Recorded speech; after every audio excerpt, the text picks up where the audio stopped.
Hello and welcome again to the Writer Review. This is Eric Curut Writer, and this week we're going to be taking a look back at the 2007 political thriller titled Rendition. Now, Rendition runs for 2 hours and 2 minutes long. It is directed by Gavin. The script was done by Kelly Sane. It is produced by Steve Golan, David Cantor, Keith Redman, Michael Sugar, and Michael Visiti. The score was done by Paul Hepker and Mark Killian, the cinematography by Dion Bibi, and the editing by Megan Gill. And the stars of this movie are Jake Gyllenhaal, Reese Witherspoon, Meryl Streep, Alan Arkin, J.K. Simmons, Peter Sarsgaard, Omar Metwally, and Yigal Naor. Now, Rendition is primarily about the often uncompromising CIA ritual of extraordinary rendition, based on an actual event where, after a deadly suicide bombing in a tea house in North Africa, in which 18 people were killed, including a young CIA agent in the process, CIA analyst Douglas Freeman, played by Jake Gyllenhaal, who was at the scene when his new colleague was killed. The target was aimed towards a decorated police official named Abbasi Fawal, played by Yigal Naor, who is in cahoots with the Americans in assisting them in preparing certain interrogations. Now, the act of extraordinary rendition is when you take a person to a secluded area where the scene of the bombing takes place, where they are often the victims of torturous initiatives, in order for them to speak up and to get as much information they can, even if it has to be reliable on torturous tactics.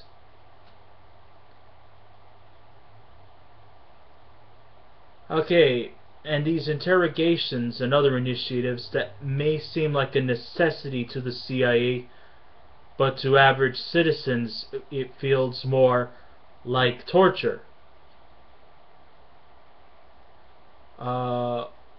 Fawal eventually, even though the bomb was supposed to be for him, he somehow still manages to escape without a scratch. Meanwhile, Egyptian-born Chicago resident Anwar el-Ibrahimi, played by Omar Metwally, who's a chemical engineer and a family man, who lives with his wife who's pregnant. Her name is Isabella Fields Ibrahimi, played by Reese Witherspoon. He has a young son and his mother. He becomes a possible suspect towards a dangerous organization from his phone records, which linked to a terrorist named Rashid, who's been leaving messages on Anwar's phone. So now Anwar is now a potential suspect to this suicide bombing. And then this is where we get a first-hand glance as to what goes on during extreme renditions. Anwar is arrested by American officials in South Africa, where he was detained in a hidden facility near the scene of the bombing. There he was sentenced to severe interrogation and punishment. Freeman remains an observer towards Anwar's interrogation, which Fawal happens to be the interrogator himself.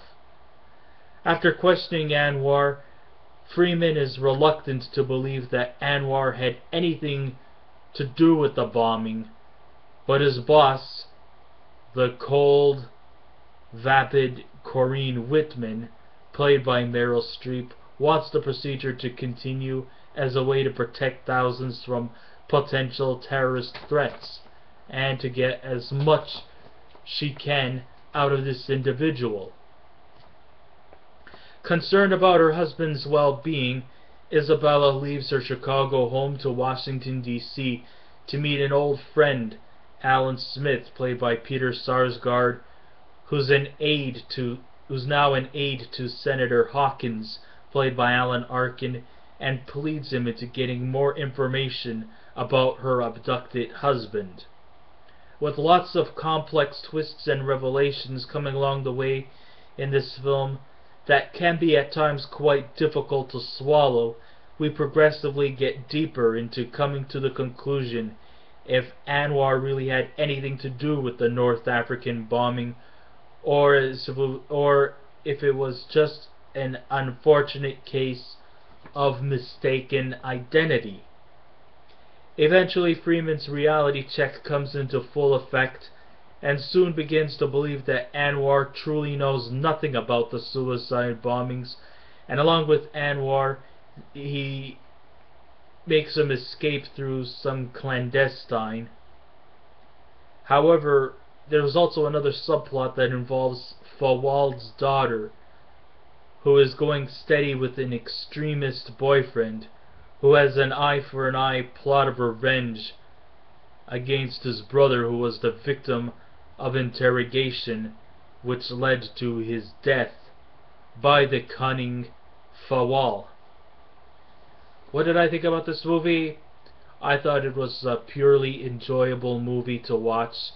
There was a lot of great action, and I also was impressed by the direction from Gavin Hood, who really did his homework and gave us all the, I guess you could say, a first-hand look at how extreme rendition is operated. And many of the scenes that you see in this movie are very, very hard to swallow. And you really have characters that you truly care for. You really, truly care for Omar Metwally's character, Anwar. Because let's face it, this movie really is like at the core of post 9/11 paranoia. The movie may sometimes feel at times as though there is racial profiling, being to the fact that Anwar is Egyptian, and that at the time most Muslims felt the pinch of post 9/11 hatred. And this movie clearly demonstrates that. The cinematography, what did I think about the cinematography? Dion Beebe, who has done great directed movies like Collateral and Miami Vice, he definitely gives an exquisite look at the city of Marrakesh, which was where most of the movie takes place. It's like the Marrakesh that I'm led to believe is really there. Director Gavin Hood's agenda changes from a previous outing, I think it was called Zotzi, where he took his personal agenda with him, but in Rendition, he takes a step back into creating a very political, more captivating human drama. And even though this feels very one-sided at times, I sometimes think this movie may have a pro-liberal agenda going for it. But if you really want to know something, this measure of extreme or extraordinary rendition was actually a liberal invention that was brought on. We all like to think that it was brought on by President George W. Bush, but the actual invention of extraordinary rendition was invented perhaps around 1994 by President Bill Clinton. And I think this probably may have done something with the original bomb scare at the World Trade Center, not in 2001 but in 1993. I mean, Mr. Clinton probably thought that there was a terrorist plot that happened in 1993 involving the World Trade Center, so I do believe that maybe that's where extraordinary rendition may have took place. Forgive my ignorance, but I think this is probably what happened. This is probably when it started to come into effect, but it was taken to more greater strides during the Bush administration. Even though, like I said, this movie was one-sided at times, the complexities of this movie shows that Mr. Hood is a very intelligent man capable of creating such intriguing and mind-numbing narratives. Each of the narratives are handled with precaution thanks mainly to the provocative script by Kelly Sane.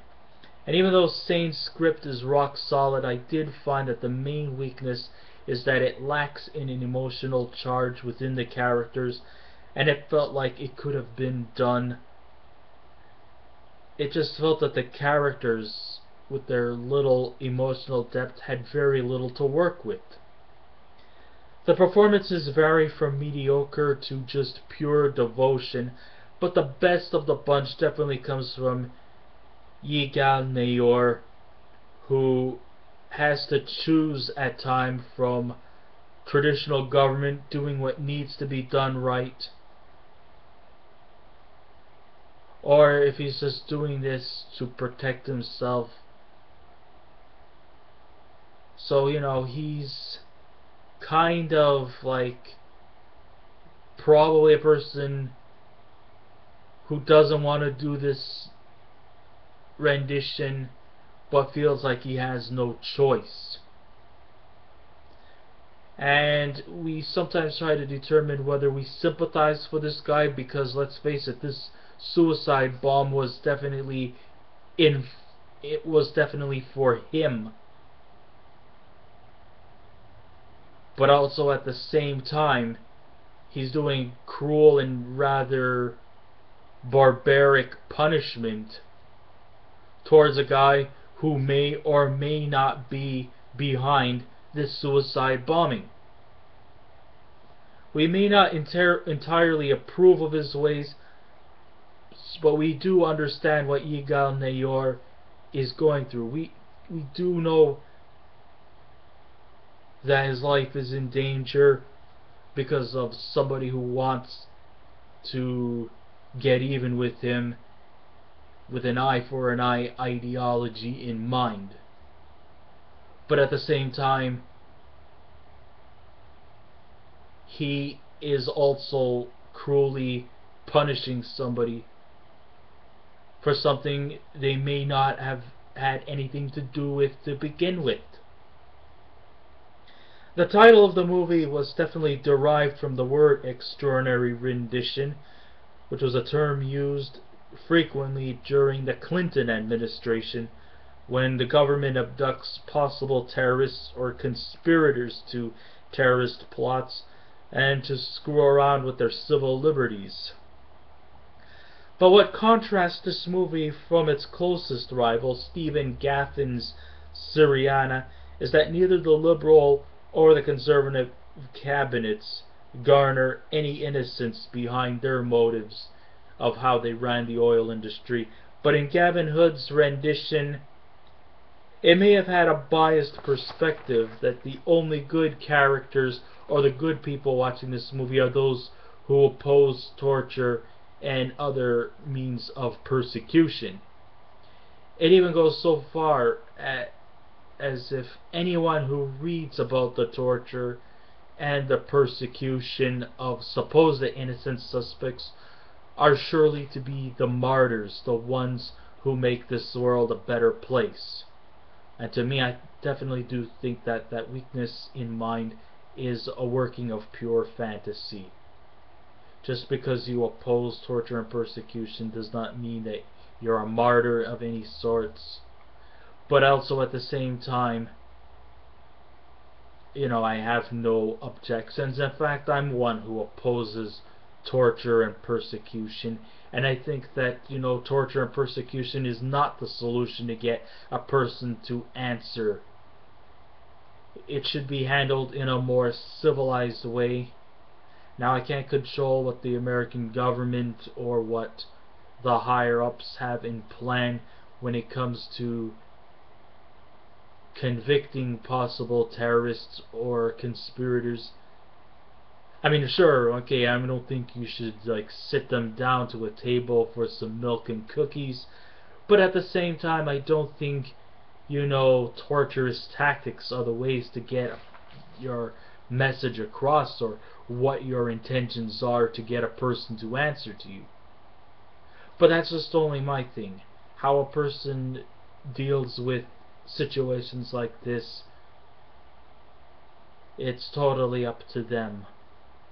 I just wish I could find a way to put a stop to it. I think it eventually came to a close several years ago. I think they stopped that tactic. But this movie makes you think, and that's one of the great things about this movie. It's not there for entertainment, although there are some things that will enlighten you. But I think this is more of a thinking person's movie, and for that, I give it a 7 out of 10. Well, that ends my writer review. Thank you all for listening in. If you'd like to subscribe to my channel, please feel free to do so. If you want to leave a comment, you may do so as well.